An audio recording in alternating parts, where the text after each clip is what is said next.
Welcome to the ICRTH 2022 Industrial Session IND 22.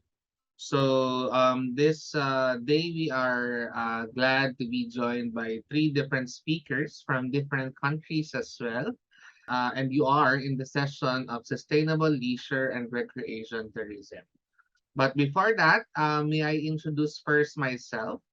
I'm Associate Professor Dr. Daryl A. Scarnell from the Polytechnic University of the Philippines. And together with me is Dr. Kaide Sano, Associate Professor of the Faculty of Tourism, Wakayama University in Japan. So we know for a fact that leisure and recreation tourism is one of the emerging themes that is very much needed right now that we are past COVID-19 and we are now entering a new era. We would be having three different panel speakers that would be sharing with us best practices that they have studied along with their years of experience in the industry. So without further ado, let us first introduce our first speaker, Dr. Chang Xuan, who is a professor in the Leisure and Recreation Management Department of Ming Chuan University in Taiwan. Okay, so let us all welcome Dr. Chang Xuan.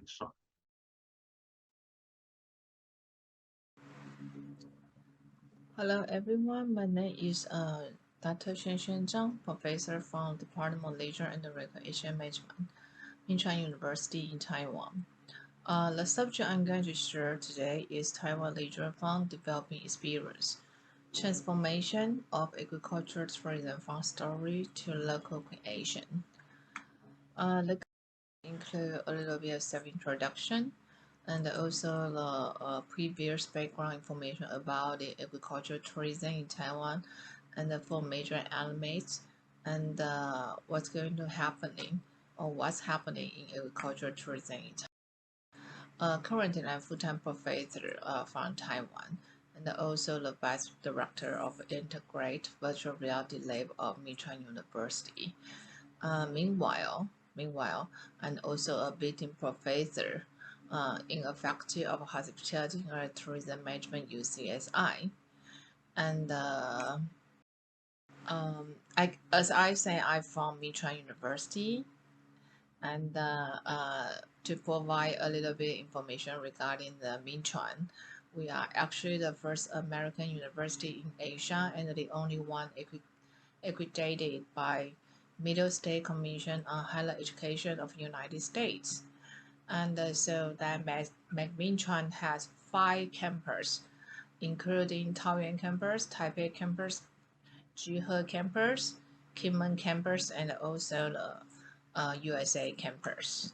Okay, and I've been devoting myself to leisure and recreation consulting matters for more than actually for more than 10 years. Okay, um, because Michuan is located in Taoyuan, so I spend so much time to help the local farmer to upgrade the agricultural land from the first industry to the third, which is the service industry.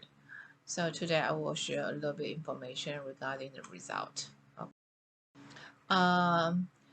Due to the COVID-19 and the majority of the Taiwanese could not travel abroad because we are currently lockdown situation. So people spend majority of time in 2020, in 2021 and 2022 travel inside of the Taiwan.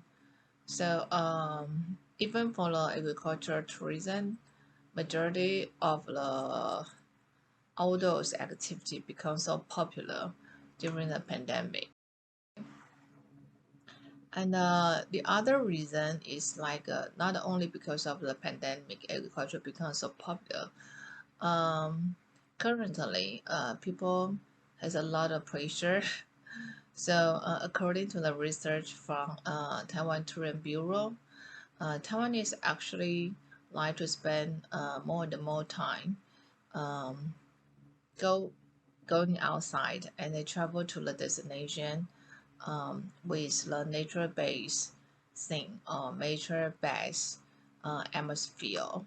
Okay, so so that explain the explain the increasing popularity of the tourists visiting the leisure farm, for the past 10 years.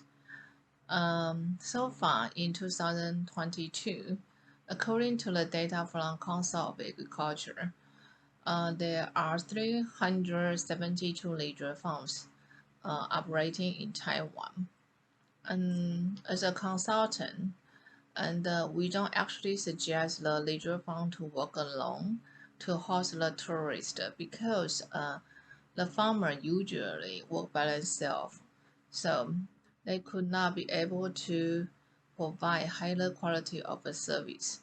So flower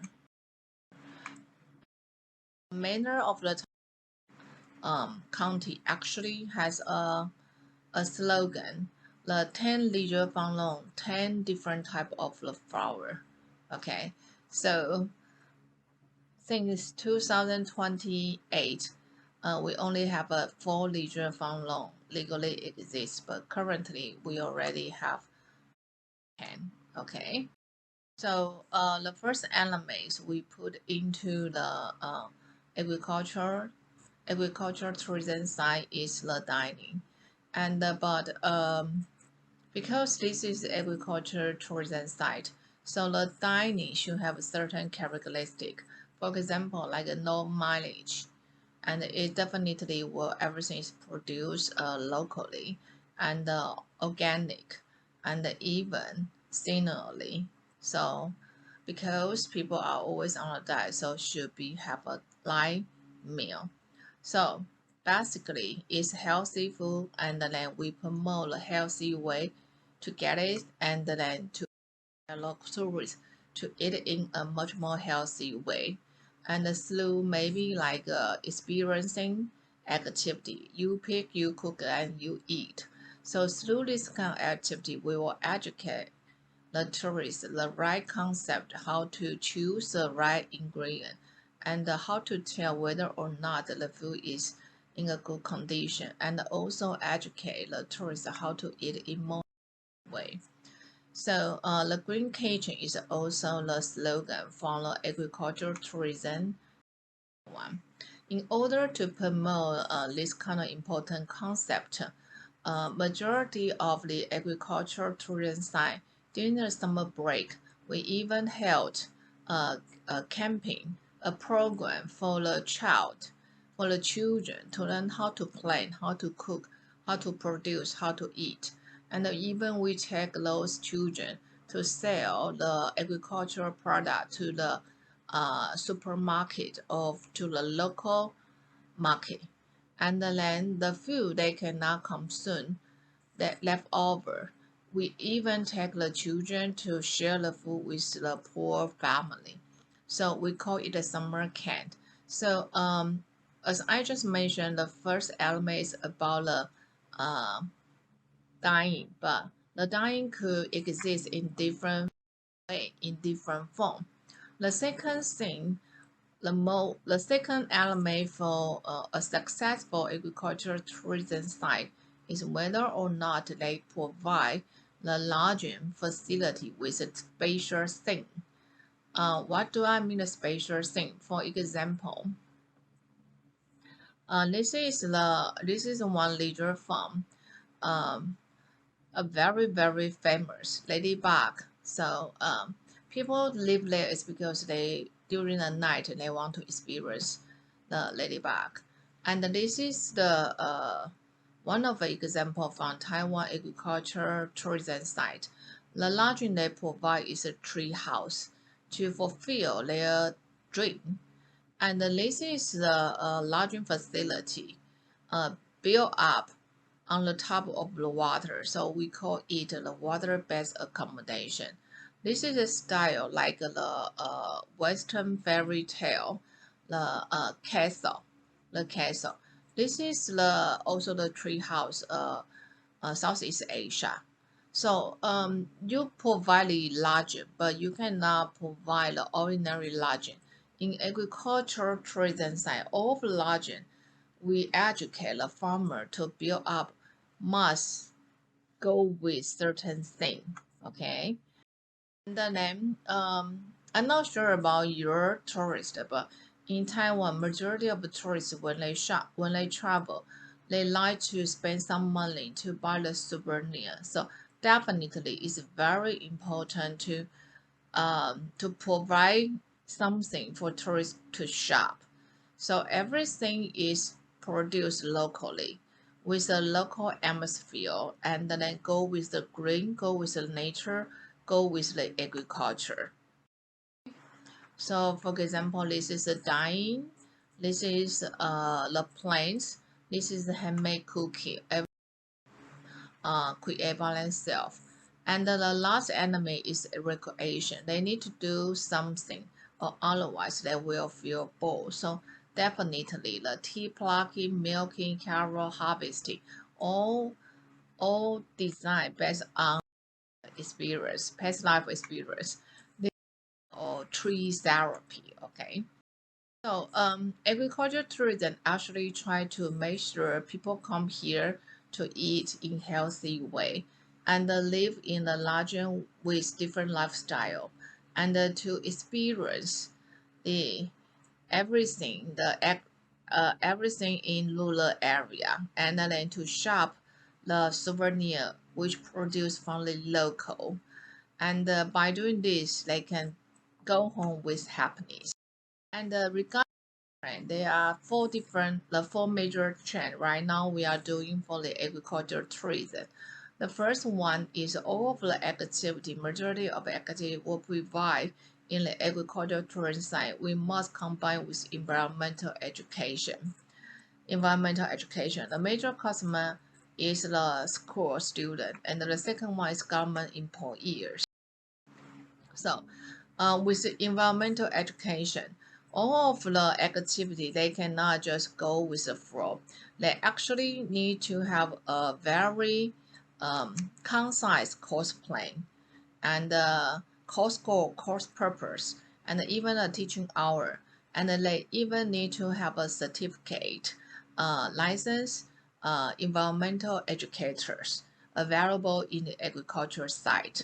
And then that can make them to offer to sell environmental education program and environmental education activity.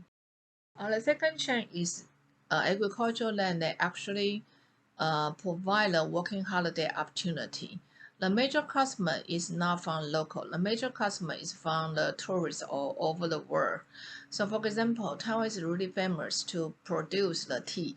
So some kind of young people, they will fly to Taiwan to spend 1 month or 2 months to live with one tea factory to learn how to produce, plant, and then to make the tea. This is what we say the working holiday. From living, from culture, from experience, from festival, and to experience the Taiwan rural and the fun life, and also plus learn some kind of the skill. And the third trend is the Muslim friendly travel.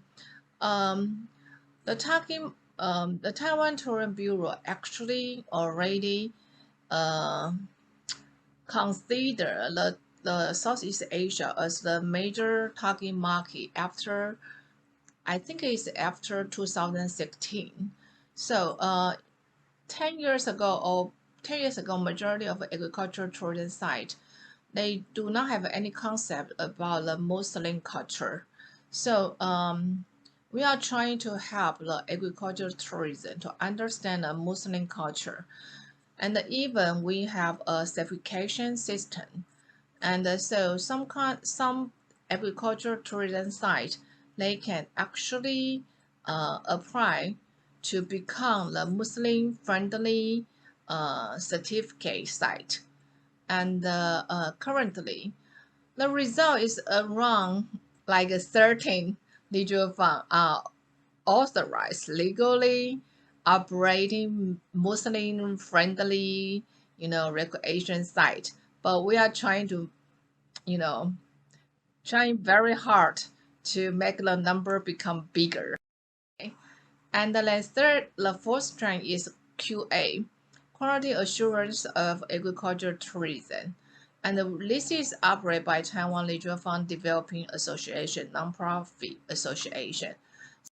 Association will actually to assess, evaluate the performance of leisure fund loan, okay, by leisure fund loan, and actually every 2 years. So as a consultant person for the one leisure fund loan in Taoyuan, so every 2 years we need to help the leisure fund loan to prepare the document to make sure everything is okay to qualify, okay, of the QA, okay, and this is very important because if your result is great, we will actually receive the cash reward from agricultural council.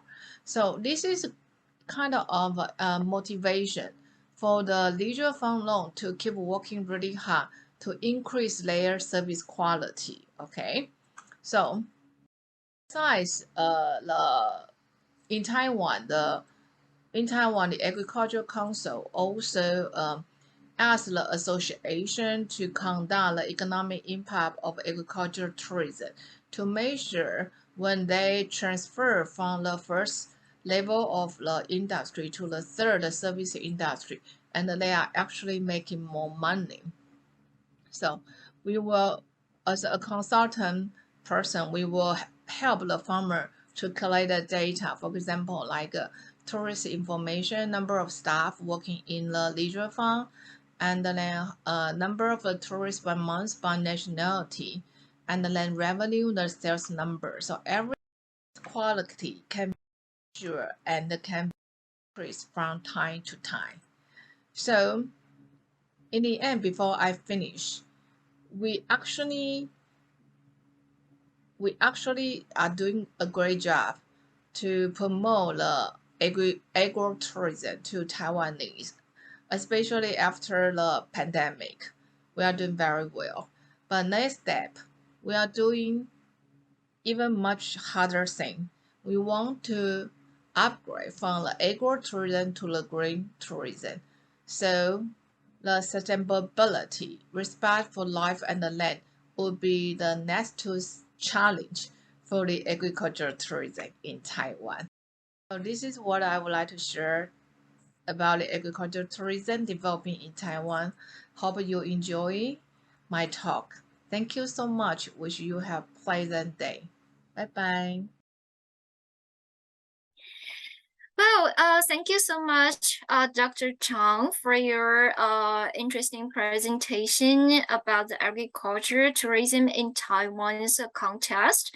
So, we understand so the important elements to support the agriculture tourism in Taiwan. For example, rural dining, rural lodging, as well as rural shopping. So I think our audience will have a lot of questions towards the presentation. Thank you so much. Okay, so our second speaker, Dr. Jae Young Chung, from Faculty of Humanity and Social Science, Swansea University, United Kingdom. Please, Dr. Chung, welcome. Good morning, everyone. My name is Cheon Che. I'm working at Swansea University in the United Kingdom. I'm so happy to join the conference, the International Conference on Responsible Tourism and Hospitality. And I'm so honored to be invited as a panel speaker in the Sustainable Leisure and Recreation Tourism. And thanks, Daddy, so much for organizing this session. I really wish I was in coaching right now. But yeah, unfortunately, yeah, I'm stuck in the UK. Preparing for my teaching here for the upcoming semester. But hopefully, I can get to coaching sometime soon, and to meet you guys in person. And also congratulations on organizing this wonderful conference. I saw the program looked really great. So I present today about my current research project in Wales, in the UK that I'm working on right now, pilgrimage tourism and rural community revitalization. But I'm aware this is a sustainable leisure and recreation tourism session, and also there's lots of leisure elements in my research, which I will share in the next couple slides. And I started my doctoral research on, spiritual leisure and meditation in the United States in central Pennsylvania. And since then, I developed my spiritual leisure research into more pilgrimage tourism and spiritual tourism and mindfulness tourism in the past decade. And okay, let's talk about my research and also pandemic. So during the pandemic, we have had very limited leisure options, right? I know now most of us or many of us can travel now, but still there are lots of restrictions in certain countries, and the confidence among travelers are not 100% back yet. And think about 2.5 years ago. What did you do when you had the free time? And also, of course, it kind of links to domestic tourism. Lots of people, would come to Wales from England to go to, famous pilgrimage sites. Believe it or not, Wales also have, Welsh caminos. There's, there are actually lots of historically significant pilgrimage routes those were unexpectedly very, very popular during the pandemic. Of course, it's not kind of sustaining at the moment because people start flying to more exotic places and things, but still certain populations still come to these pilgrimage sites, which has been quite interesting from this Welsh tourism perspective. And I also wrote a very short article on how you should go on pilgrimage for your next holiday with my friend Anne Bailey, who's a pilgrimage expert and researcher at University of Oxford.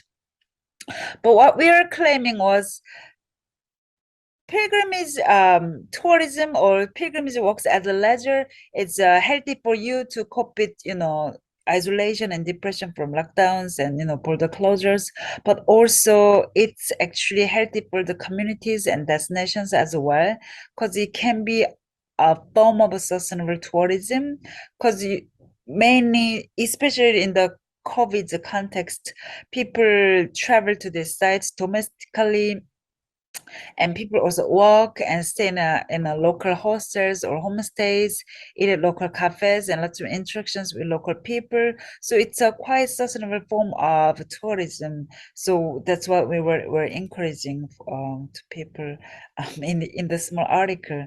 And also not only UK, it has been kind of global trend as well. In Bhutan, they just reopened pilgrimage trail, and also lots of pilgrimage trails in South Korea and also Japan. And this is Michikoku Coastal Trail is also very, very interesting case. People are not just walking for their health or physical or mental or spiritual health, but also they like to learn about the local history. This town had a tsunami and has some difficult time, and people want to walk there and benefit the local communities, and also learn about the local culture, what they've been going through. And also from the interview in this article, local people also would say they were very happy to see and meet hikers and pilgrims and walkers and tourists, whatever they're called, because they've been quite isolated. I wouldn't say depressed, but people wouldn't go to this town because of tsunami and things.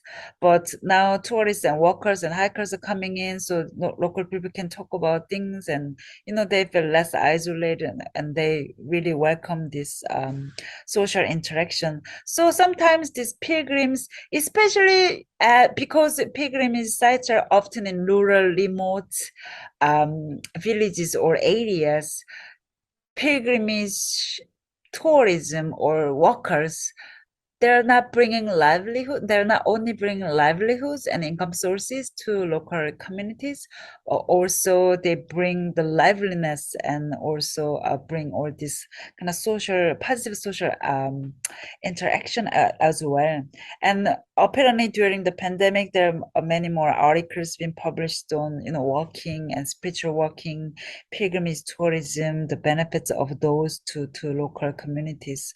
That has been kind of very thin literature, but I've seen just more papers are published in this area, which has been very fascinating, and that really linked to my current research. So I don't know if you're aware of it, but Wales, it's part of the UK, but it has a little bit of a actually some poverty issue in rural Wales. They have a lack of job opportunities and diversified income sources, so they have some issue with this. But then rural Wales, they have lots of churches and pilgrimage routes, and local stakeholders I've been speaking with and too, they've been saying pilgrimage tourism has been very beneficial to these economically deprived local communities, economically, socially, also culturally, actually. And these are some of the pictures, so you can kind of picture the Welsh pilgrims the sites. So lots of nature walk by the coastal lines, and also just like the Spanish caminos at the end of the walks for 2 weeks for this North Wales Pilgrimage Way, you can get stamps at the end. So it's quite kind of similar activities going on like Spain.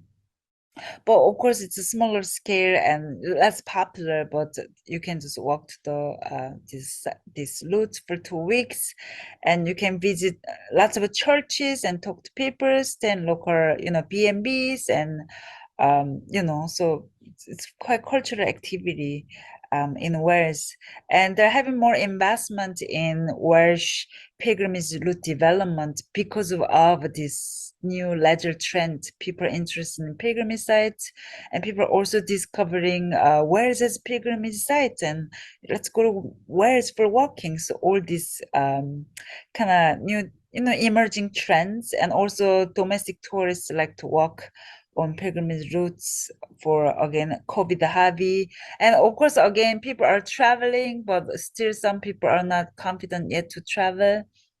So people still choose to walk on pilgrimage routes as an option for their leisure as well.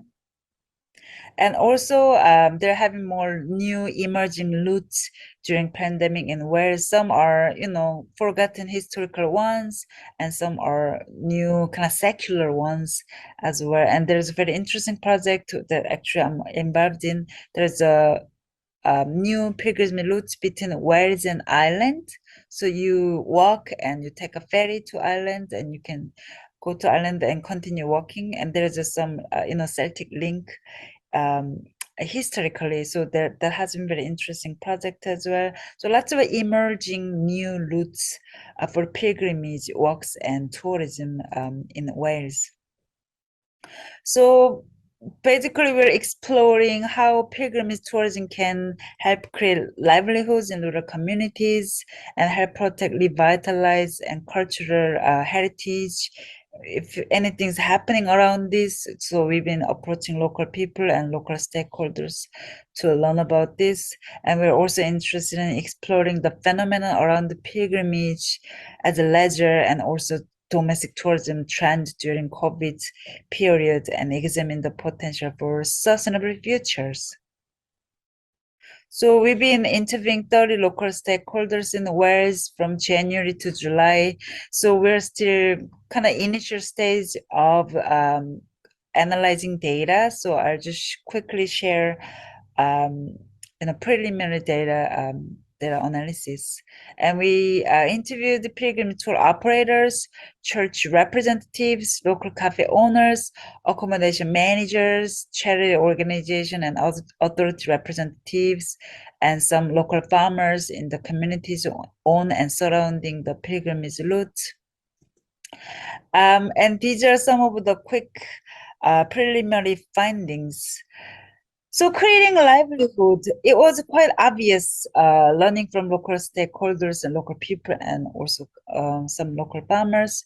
They are saying pilgrimage tourism and pilgrimage as a leisure, popular leisure activity can definitely create new livelihoods in rural areas in Wales, including SMEs such as accommodation and cafe and restaurant businesses. And actually, in these areas, they don't really have lucrative or popular tourism, programs or products. So pilgrimage can be kind of one of the popular tourism programs can be more developed. And several church representatives emphasize that pilgrimage sites such as churches require costly maintenance and upkeep due to their age and therefore could benefit from limited commercialization in connection with pilgrimage tourism. And also this was a very fascinating as a researcher, which I didn't really expect to be heard before we actually interviewed. And many local people said this is actually pilgrimage tourism is actually can help Welsh language to alive. So some local people emphasize that pilgrimage tourism can be useful tool to revitalize the Welsh language, and they love when tourists and workers ask questions about Welsh language that are used on pilgrimage routes. So they express that kind of interaction give them a sense of pride when tourists or workers see the Welsh signages or poems or any kind of writings in pilgrimage sites. They would ask local people, "Oh, what does it mean?" And tell me more about the language and history. And local people are very proud to share. So that was very important aspect of pilgrimage tourism benefit to local communities from rural Welsh local people's perspectives. So I don't have a solid conclusion yet because I'm still working on this this project and analyzing data, and we're still at the initial stage of data analysis. But this is kind of quick conclusion for this presentation. So as rural communities in Wales do not have sufficient and diversified income sources, pilgrimage works as a popular leisure activity, and pilgrimage tourism can help diversify livelihoods and bring income sources, like revitalize cultural heritage and language as well. But I'm sure this is kind of a common case that local authorities or governments or large businesses don't realize how beneficial pilgrimage tourism can be. So more solid or systematic monitoring system is definitely needed. When I talk to local stakeholders, they're quite sure because they're running the pilgrimage tourism programs. They were sure these pilgrimage tourism products or programs benefit the especially rural communities. There are significant financial benefits to the local communities, but there's no monitoring system. So hard to make a case because there's a lack of data or statistics. So definitely there should be monitoring system should be established. So that will be my presentation. Thank you so much to listening to me, and I look forward to your questions and discussions during the conference. Thank you so much. Okay, so thank you so much, Dr. Jayon. Yes, it's very true. I totally agree with her remarks that really one of the best ways to do sustainable leisure and recreation right now is do some pilgrimage walks, right? Okay, so we're already done with our second speaker.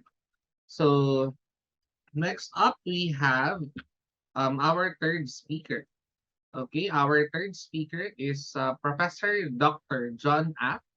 He is a professor and the director for the Global Center for Tourism Education and Training of the Macau Institute for Tourism Studies in Macau.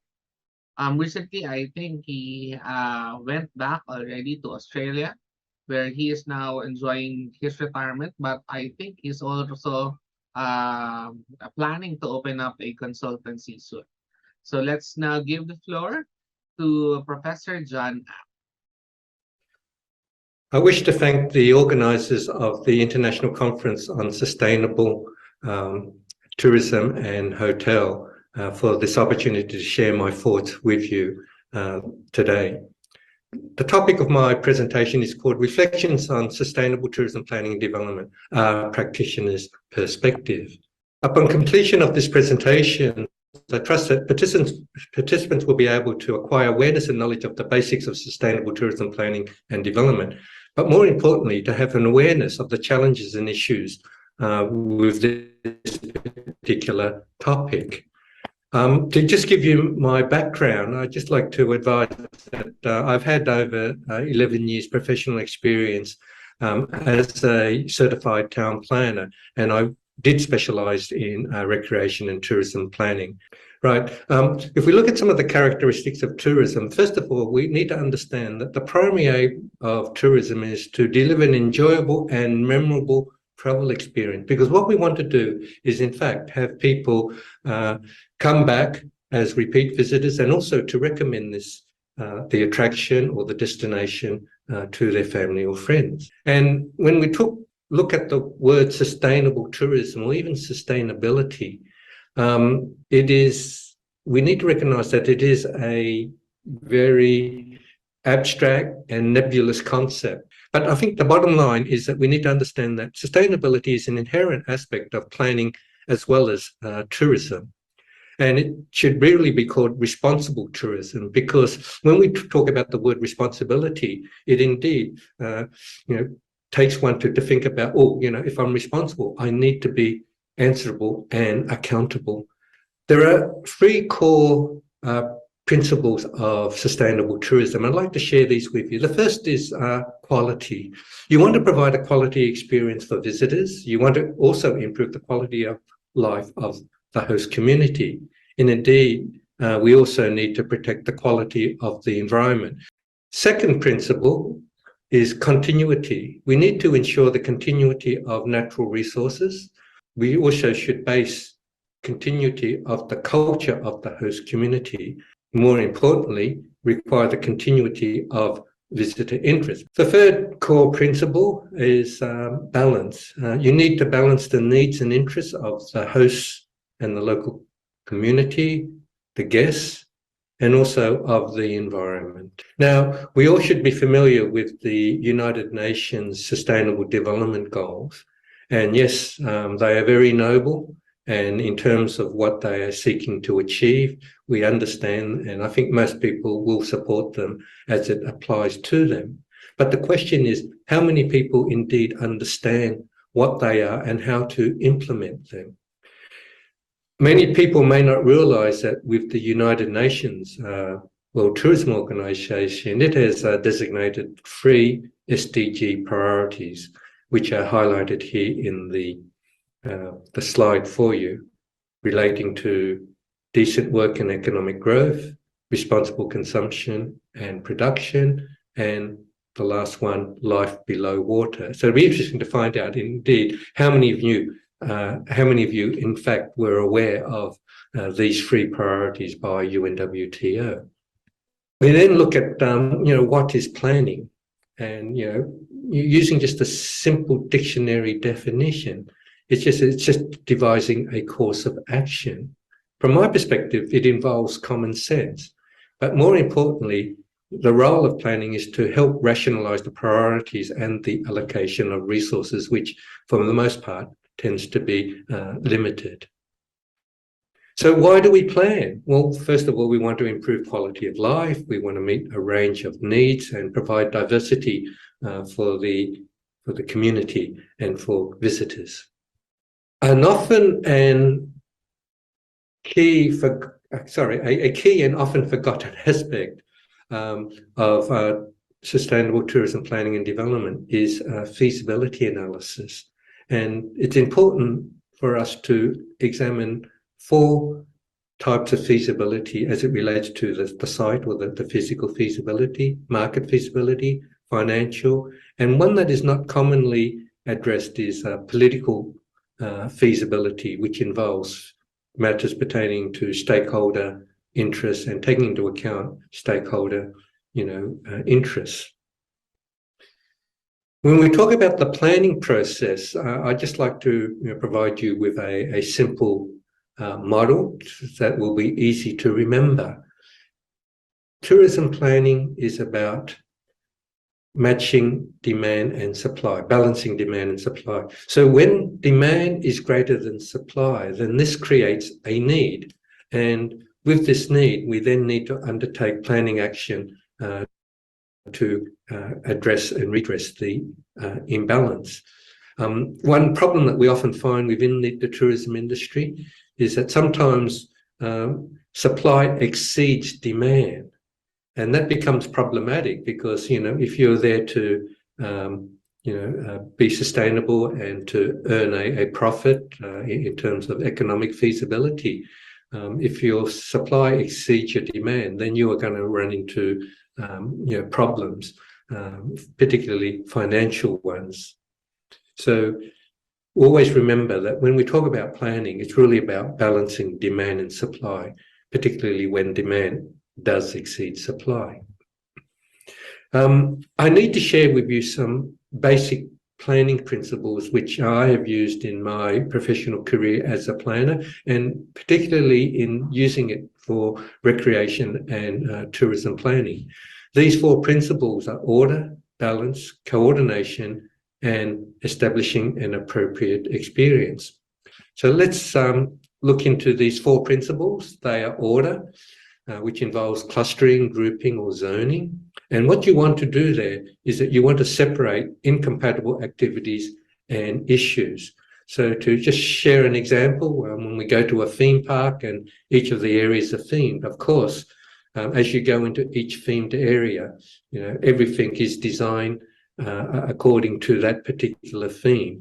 You do not mix, your themes, etc. So if we look at on the right-hand side of the picture, we have Tomorrowland. So this is all space, modern technology oriented. So therefore, in terms of the design, the architecture of the facilities, and the attractions, you need to make sure that it is all consistently themed and grouped accordingly. The third principle is coordination. So obviously we need to optimize the allocation of resources, and this is one of the reasons why we need to plan, and in particular we want to avoid duplication, and importantly we also want to avoid environmental hazards, such as flooding, fire hazards, etc. And the example I'd like to share with you about coordination is the Common Services Tunnel, which has been built underneath the roadway of the Marina Bay area. And you can see here that there is no need to dig up the road to make repairs, because this is all held underground in this Common Services Tunnel. No doubt it is expensive to undertake this type of exercise, but this is, I think, an excellent example of coordination. The fourth one is establishing an appropriate experience. And as I mentioned before, a lot of this is focused on the demand, the side of things in terms of the visitor, as well as the users, and they may be, the hosts or the managers and the operators of an attraction. So we need to ask ourselves, does it fit? Does it blend people with nature? Does it blend the new with the old? And is it suited to scale? So here I'm taking you to West Lake Tiandi in Hangzhou, and you can see here, with respect to the atmosphere that is created in a traditional Chinese setting by the lake. If you look at the flooring, the texture, if we look at the buildings and the landscaping, it's done very tastefully. When we talk about establishing an appropriate experience, we need to make sure that that the functional and technical requirements are addressed. So therefore, our plans need to be practical and workable. So if we talk about integration here, we have a hotel in the Maldives taking advantage of the natural setting, over the water, where the guests can see through the glass floor the marine life below. And I'm fairly certain that if any of us stayed in a hotel like this, that we would indeed be very astounded and awed by this type of accommodation facility. So therefore, we've established an appropriate experience. We want to create an intended atmosphere to create the sense of place, and we want to eliminate any incongruous element, something that does not fit in, basically. More importantly, we can use landscaping effectively to make a place a little bit more attractive or to screen unattractive elements.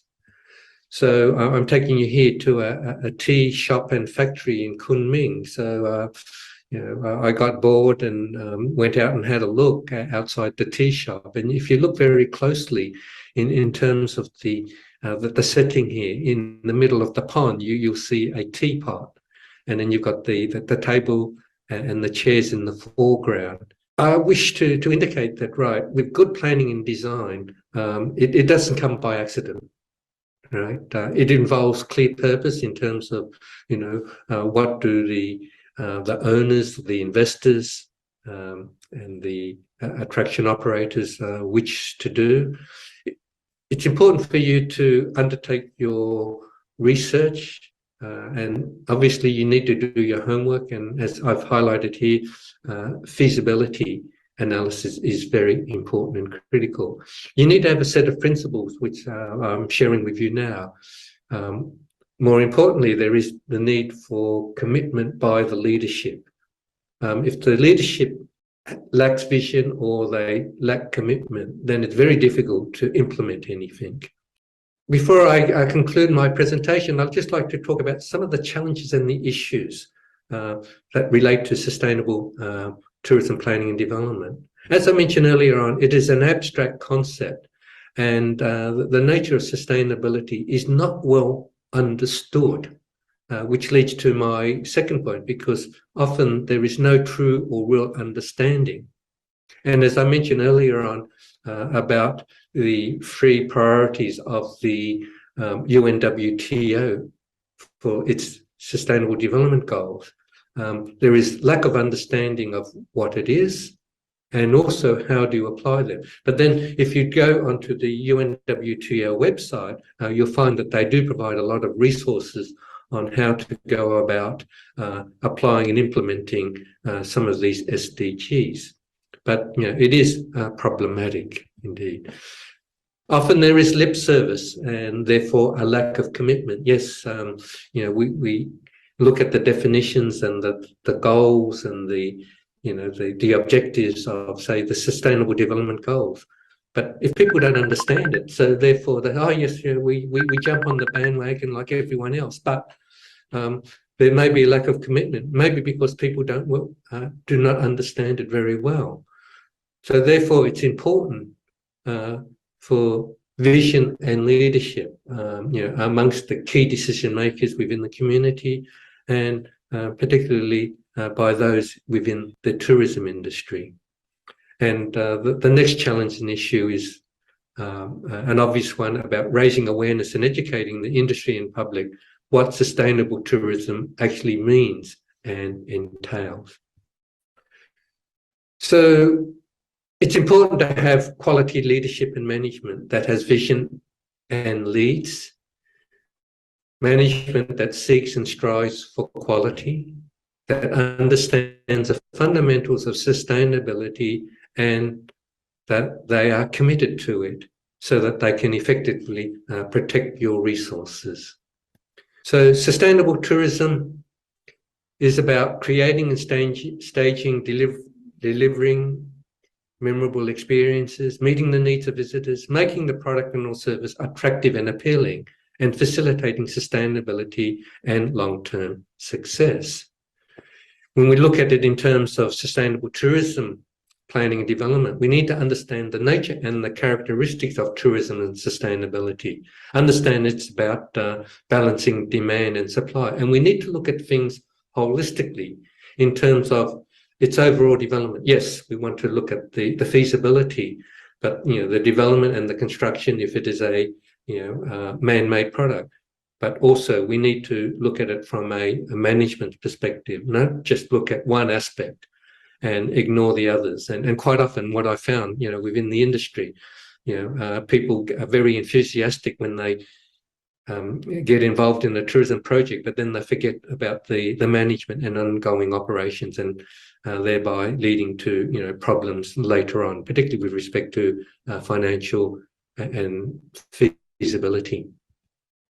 So it involves the adoption of principles, and I've highlighted 4 of these, and also it's important to recognise what are the United Nations Sustainable Development Goals. They are there to guide us, and a lot of work and effort has been put there, and it's important for us to access the resources that have been provided, not only by the UN, but by UNWTO.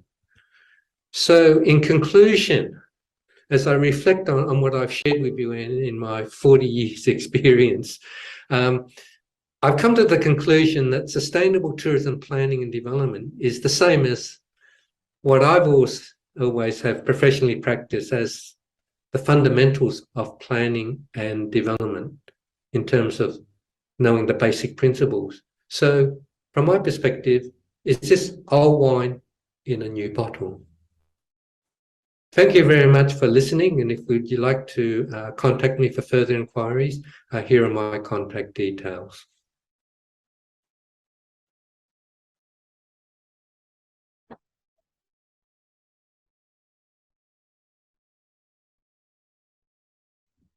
Thank you. Thank you so much, Professor Zhang, for your interesting presentation.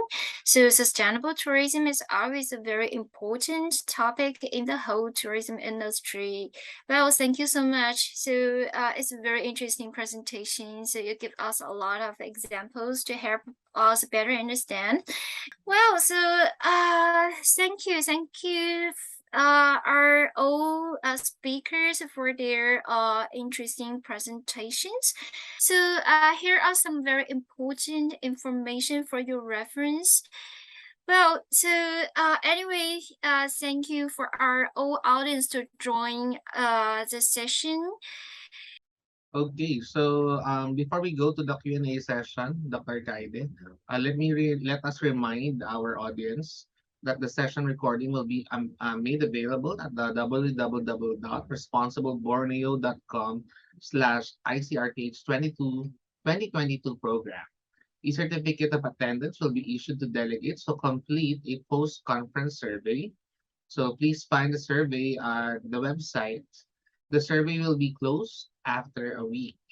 For more information about our ICRTH 2022 and other conference sessions, please visit www.responsibleborneo.com/ICRTH 2022 program.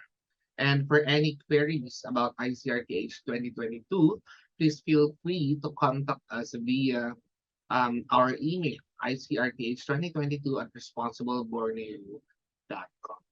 So with that, I think, Dr. Kaide, we are now open to the questions or queries of our audience right now in this session.